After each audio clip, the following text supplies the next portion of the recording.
I'm Mike Smith, and you're watching The Harbor.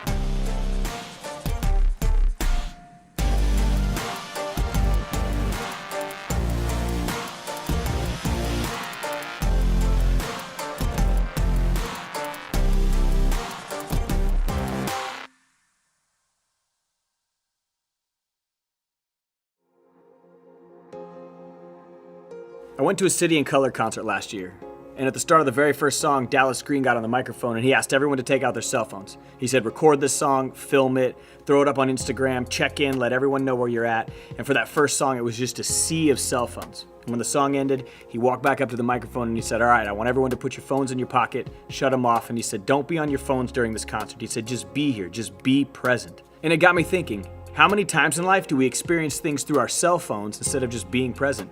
It's like when you go to the zoo. Instead of just being present and looking at the animals, we're looking at them through our screen. Or if you've ever seen a sporting event, people aren't actually watching the game, they're watching the game through their phones. Or someone will go on vacation and they spend the entire vacation uploading pictures of where they're at instead of just being present. It's like we're living life just for the Instagram photo. Why do we feel this need to constantly share every picture, every moment, everything that we do? I think we do it because somehow we believe that it validates this facade that we're living this incredible story. And why do we live for the photo? I think it's because we want to present the world with this filtered version of our life. And it's easy. There's a filter or an app for everything. And I think a lot of you probably filter your photos through 4 different apps before you even post it. And why do we do it? Why do we live this filtered version of our life? I think it's because it makes us feel more beautiful. It makes us feel more adventurous. It makes us feel more artistic. It makes us feel like our life is more exciting. But in reality, it's just a filtered version of our real life. And for some of you, it's not the pictures that you post, but it's that online personality that you've created. And we all know who you are. It's like the person that you are online is nothing like the person that you are in real life. There are those of you out there that will troll all day long on social media. There are those of you sitting there with keyboard courage who will write things online, but you would never be able to say those things in real life. And why do we do it?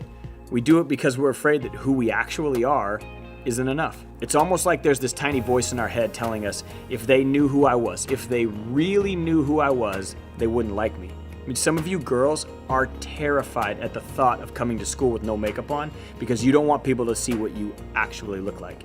And for some of you internet tough guys, you would be terrified for the world to find out how insecure you actually are. It's almost like you've created this life that you have to live with a filter on because you're afraid of people finding out who you really are. And the more you focus on building this online filtered persona, the more it hinders you from being authentically connected in real life. Now listen, I hate to burst your bubble, but there are very, very, very few people out there that will ever make a dime off how many followers they have online, yet so many people focus on who follows them. Now, I don't hate social media. I love it. I think it's an incredible way to stay informed, but social media can never truly keep us connected. And that's why I think it's so important to unplug. I think it's so important to take time to do a digital detox. And it's not just an opportunity for me to connect with my friends. It's not just an opportunity for me to connect with my family, but it's an opportunity for me to connect with myself. You know, I get rid of all of my apps. I put away my laptop. It's not just my phone and my computer. I get rid of all screens. It's a chance for me to recharge. It's an opportunity for me to regroup. And I begin to find this new rhythm to my own life. So I want to challenge you. Take a digital detox. Maybe for a day, a week, or even a month. Have you ever wondered what life could be like if you were brave enough to live unfiltered? What if you could just unplug?